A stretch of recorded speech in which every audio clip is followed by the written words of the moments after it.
Pessoal, bem-vindos a mais uma análise. Hoje, a gente vai fazer uma exploração absolutamente fascinante da aula 08 de Bibliologia, focando na tradução das Escrituras. Pensem bem, como um texto tão antigo, redigido há milênios, conseguiu atravessar o implacável teste do tempo, superar imensas barreiras culturais e pular as fronteiras dos idiomas para alcançar literalmente o mundo inteiro. É uma jornada incrível de como a comunicação divina acontece na prática. E logo de cara, a gente já esbarra no grande paradoxo do nosso estudo. Temos um conjunto de textos que está profundamente enraizado em idiomas antigos, bem específicos do Oriente Médio e do mundo do Mediterrâneo, mas que carrega uma ordem universal para todos os povos da Terra. Então, como exatamente essa transição fenomenal acontece na vida real? Certo, vamos direto ao ponto aqui com a famosa Grande Comissão.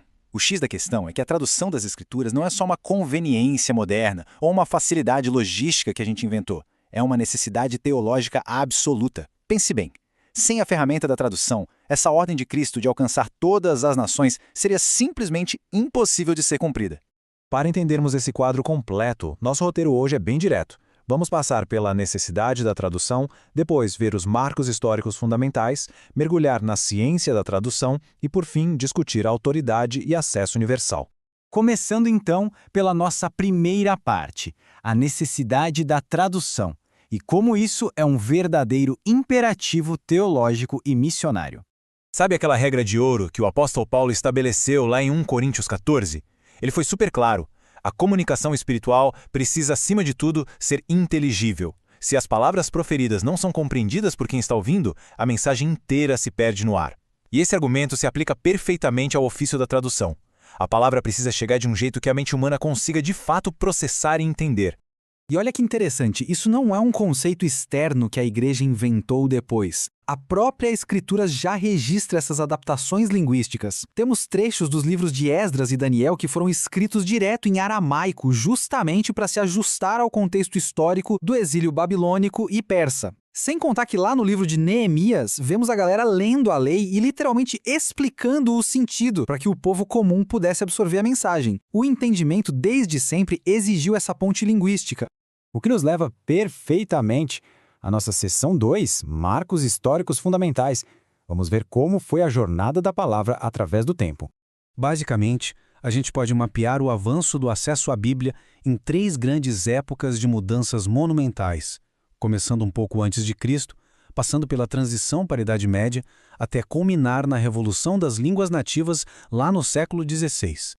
A nossa primeira parada histórica é a Septuaginta, que foi uma obra simplesmente formidável.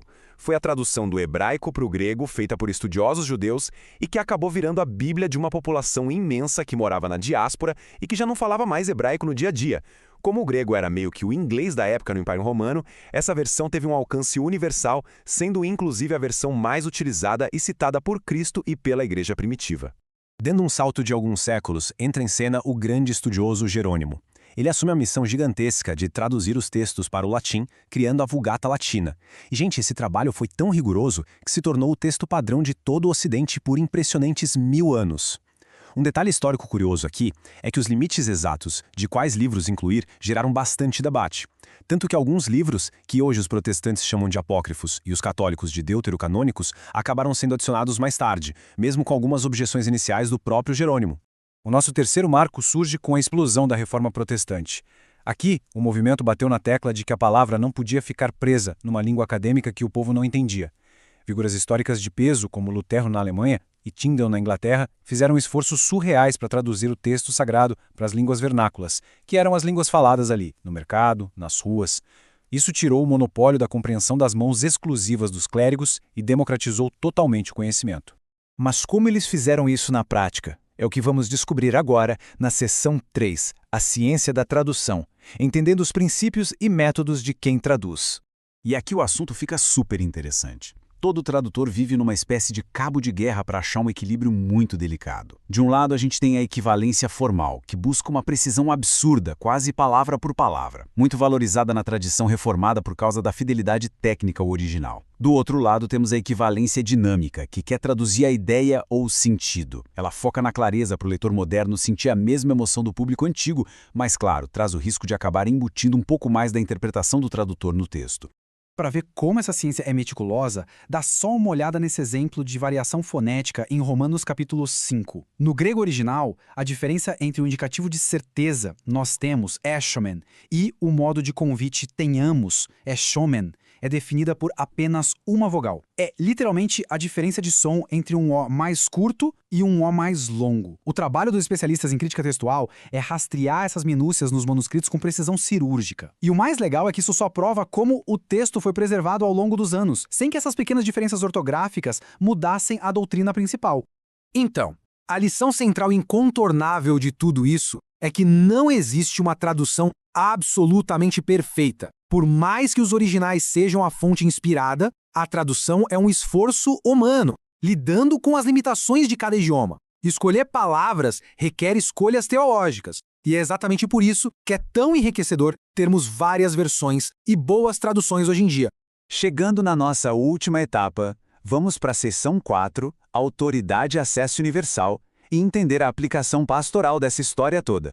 Se a gente perguntar de onde vem a autoridade final, a perspectiva reformada expressa em documentos como a Confissão de Westminster nos traz uma visão muito equilibrada. Ela afirma que a autoridade máxima reside sim nos textos originais em hebraico, aramaico e grego. Mas esse mais é super importante, essa mesma autoridade é preservada de forma fiel e maravilhosa através das boas traduções. É isso que garante que povos de qualquer lugar do mundo possam adorar de forma aceitável. E na prática, as implicações disso são revolucionárias. Quando a gente remove a barreira do idioma, a tradução simplesmente democratiza o texto. Ela coloca em prática o famoso sacerdócio universal, onde qualquer pessoa comum está habilitada a abrir a palavra e buscar a vontade de Deus diretamente, sem depender de intermediários traduzindo tudo de forma restrita. Claro, isso também traz uma baita responsabilidade, a de sermos leitores maduros que comparam boas versões. Para fechar nossa análise de hoje com um pensamento bem profundo. Todo o rigor científico da tradução faz o trabalho duro de remover as barreiras das línguas e colocar o texto na nossa frente. Mas a compreensão verdadeira, aquela que transforma a vida, essa continua dependendo da iluminação interior do Espírito Santo. O tradutor nos dá a palavra, mas o entendimento vem do alto. Fique então essa pergunta provocativa para a gente refletir. Com tantos séculos de sacrifício e trabalho árduo para termos as Escrituras na nossa língua, como está sendo de fato o nosso engajamento com esse texto hoje? Fica a reflexão para todo mundo. Absorvam essa história incrível e até a próxima análise.